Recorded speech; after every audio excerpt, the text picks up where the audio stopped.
Hello everyone and welcome to Tinted Tales, the reading hosted by Tint Journal.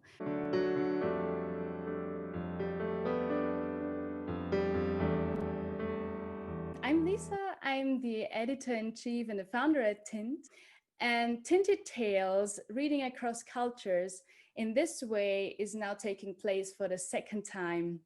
And I'm super excited that I'm again joined by our poetry editor, John, who will co-moderate this evening or day or whatever time it actually is, wherever you are with me. I'm the poetry editor at Tint Journal. We have some really amazing stuff for you, a lot of which has been seen in our Fall 20 issue, so you can check that out on our website. And we're really excited to be presenting to you live today. And today we're here to celebrate the actual performance of non-native English literature. And so I'm super happy that 7 of these amazing ESL writers join us tonight and read their stories and poems for us.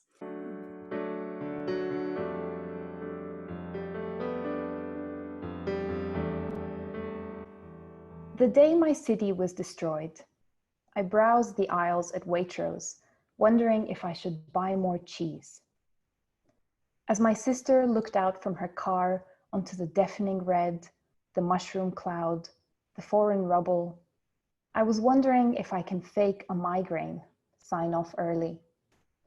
My best friend texts me, I have never felt more scared. And I remember how we heard a bomb one day, and he said, well, it's done now, so we might as well get coffee. I want to smash the windows of my London flat so at sunrise we can both be sweeping.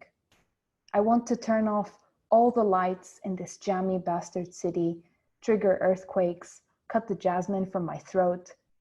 I want to dig you out of the debris and piece our city back together.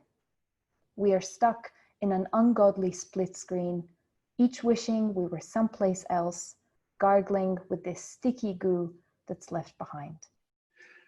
My parents moved in. Their neighbors greeted them with a smile, a major deviation from norm in the Soviet times. Their new room, though small as a closet, appeared to be a huge improvement over the old canyon. At last, they had a place of their own.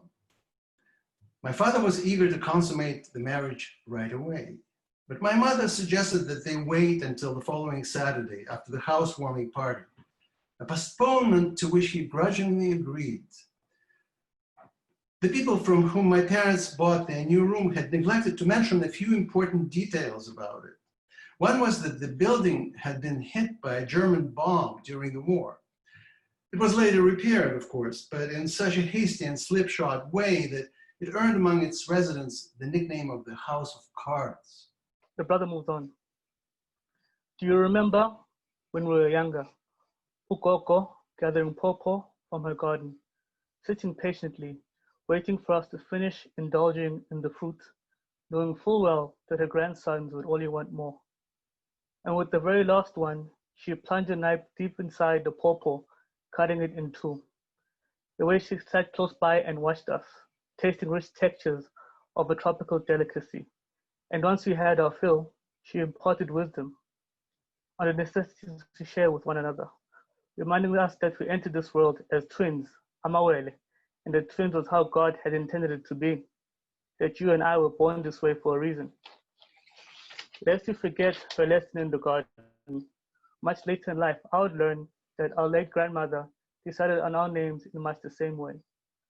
After you entered this world first, it was Ukoko who decided that my name would be on the end of yours, as a reminder that even when we separate, we will remain together always.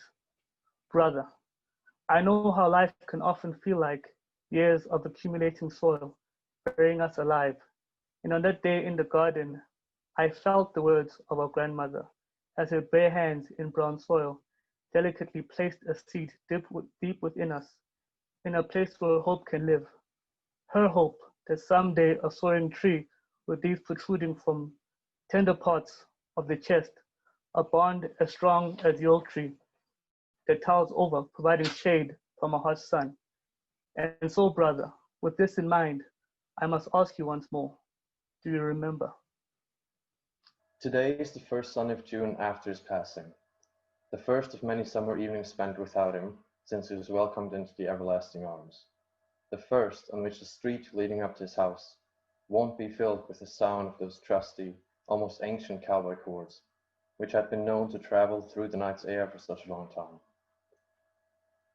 The first on which I won't get the chance to spend hours marveling at the swift fingers of his left hand, dancing from one fret to the other, muting, hitting, and striking, while the ones on his right can't seem to help themselves, jumping back and forth between the 6 strings of his guitar. It's the first of an almost painful amount of Sundays on which songs won't be sung with his voice. That old, soft, at times rough, at times trying, but always warm baritone. The Storting approved and passed it to be signed by both the king and the prime minister. Finally, the new law came into force, one that aimed to stimulate economic growth, a new tax on all question marks. The tax was high, and it soon became evident that only the elite could pay. The fiercest opponents protested in the streets, with banners bearing the now taxed punctuation. An attempt to resist. Nothing changed the law, but the law changed everything. 3. Pav bhaji, pão, bread from the Portuguese patois of Vasco da Gama, first Count of Vidigueira, second Viceroy of India, Admiral of the seas of Arabia, Persia, India, and all the Orient, discoverer of routes known to Arabs, Indians, and Chinese only for millennia, who, in search of Christians and spices, misheard Krishna as Christ, thought temples were bastard churches, and the natives lost Catholics. I felt chilling lighting round throughout my body. My body began to sweat, a different sweat. I could barely breathe. I looked around and I still had to change my shoes. I took off my beautiful sandals and put on the brick gray boot called Canadiana.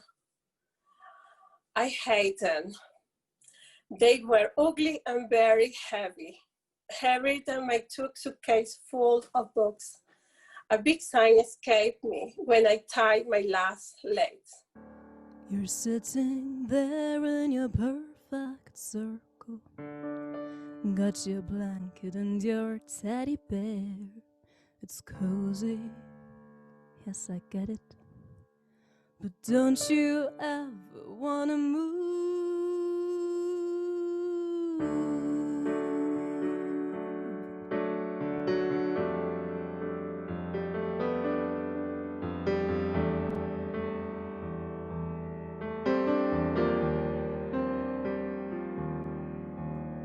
You're sitting there in your perfect circle. Got your blanket and your teddy bear. It's cozy, yes I get it. But don't you ever wanna move?